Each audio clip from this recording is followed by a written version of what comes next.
بسم اللہ الرحمن الرحیم۔ متحدہ عرب امارات نے اسرائیل کے ساتھ ایک معاہدے کا اعلان کیا ہے۔ اس کے بعد ایک ڈسکشن بہت عام ہو گئی ہے، وہ یہ کہ ترکی نے بھی اسرائیل کو تسلیم کیا ہوا ہے، تو ترکی پھر متحدہ عرب امارات کے تسلیم کرنے پہ ترکی کی طرف سے یہ بیان کیوں آیا کہ عربوں کا رویہ جو ہے وہ مسلمانوں کے لیے منافقانہ ہے،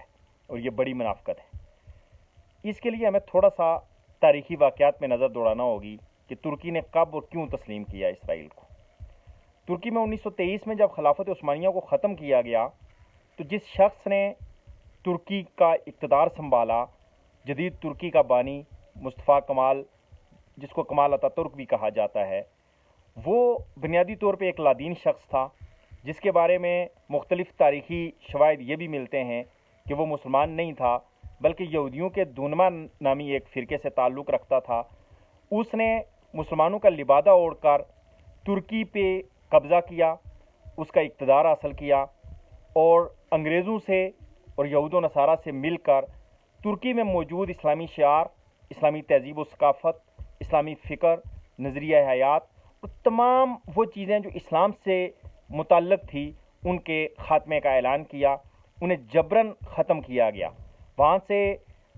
جتنے وہاں علماء کرام تھے، صوفیاء کرام تھے، ان کو سزائیں دی گئی، ان کی خانقاہیں، مدارس، مساجد کو بند کیا گیا، عربی زبان پہ پابندی لگا دی گئی، قرآن مجید پڑھنے پہ پابندی لگا دی گئی، باجماعت نمازوں پہ پابندی لگا دی گئی، داڑھی رکھنے پہ پابندی لگا دی گئی، خواتین کے سر پہ دوپٹہ اوڑھنے پہ پابندی لگا دی گئی۔ ہر وہ چیز جس سے کہیں یہ محسوس ہوتا تھا کہ یہ اسلام سے تعلق رکھتی ہے، اس پہ اس خبیث شخص نے پابندی لگا دی، اور اس نے کہا کہ میں جدید ترکی کا بانی ہوں۔ اس نے ایک بات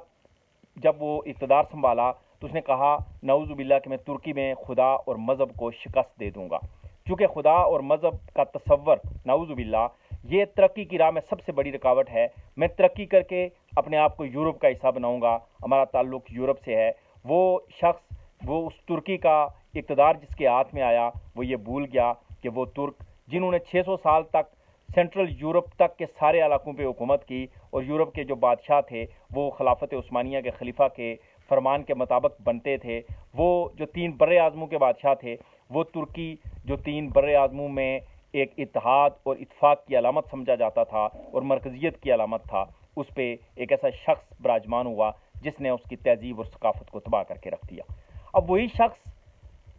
ترکی کا ذمہ دار تھا، وہی اس کا حکمران تھا، اور پھر اس نے اس کے آئین میں ترمیم کر کے اس کو ایک لادین ملک ڈکلیئر کر دیا، فوج کو اس کا محافظ بنایا، اور ہر وہ کام جو اسلام مخالف تھا وہ اس نے مینشن کر دیا کہ یہ ترکی اس میں پہلا فرنٹ لائن میں کھڑا ہو کے اس کے ساتھ کھڑا ہوگا۔ 1949 میں جب اسرائیل کی ناجائز ریاست وجود میں آتی ہے، ناجائز ریاست اس لیے کہا جاتا ہے کہ یہودیوں کا اپنا کوئی وطن نہیں تھا، انہوں نے فلسطین کے علاقے پر قبضہ کر کے، مسلمانوں کی ناقبت اندیشی بھی اس میں شامل تھی، انہوں نے قبضہ کر کے اپنے ملک کی بنیاد رکھی، تو سب سے پہلے مسلمان ممالک میں سے ترکی نے اس کو قبول کیا،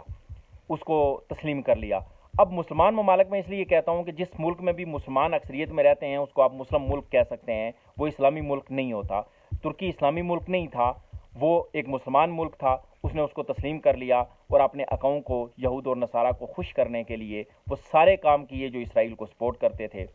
فلسطین کے مقابلے میں وہ ہمیشہ اسرائیل کے ساتھ کھڑے رہے، فلسطینیوں کا قتل عام ہوتا رہا لیکن وہ اسرائیل کے ساتھ کھڑے رہے۔ ترکی میں 1954 میں عدنان مینڈریس وزیر اعظم بنے، وہ اسلامی فکر سے متاثر تھے، وہ مسلمان تھے، انہوں نے اسلامیات پر پابندی ختم کی، اور خلافت عثمانیہ کے وہ لوگ جو ملک بدر کر دیے گئے تھے انہیں واپس لانے کی کوشش کی۔ اس کوشش کی پاداش میں ان کو اور ان کی پوری کیبنٹ کو پھانسی دے دی گئی۔ ان کی شہادت کو اللہ تعالیٰ قبول فرمائے۔ پھر ترکی میں ڈاکٹر نجم الدین اربکان کی ایک طویل جدوجہد ہے، میری ایک اور ویڈیو ہے جو عثمان یکسیل کی شہادت پر میں نے بنائی تھی، وہ ویڈیو بھی اس میں وہ شاعر تھا جس نے جب آیا صوفیہ کو مسجد سے میوزیم میں تبدیل کیا گیا، اس پہ ایک نظم لکھی تھی جس کی پاداش میں اس کو سزائے موت دی گئی، اس کو شہادت کا مرتبہ ملا۔ دوسری طرف ڈاکٹر نجم الدین اربکان نے ایک طویل جدوجہد کی جو 1975 سے لے کر وہ جب فوت ہوئے ہیں اس وقت تک وہ جدوجہد جاری رہی۔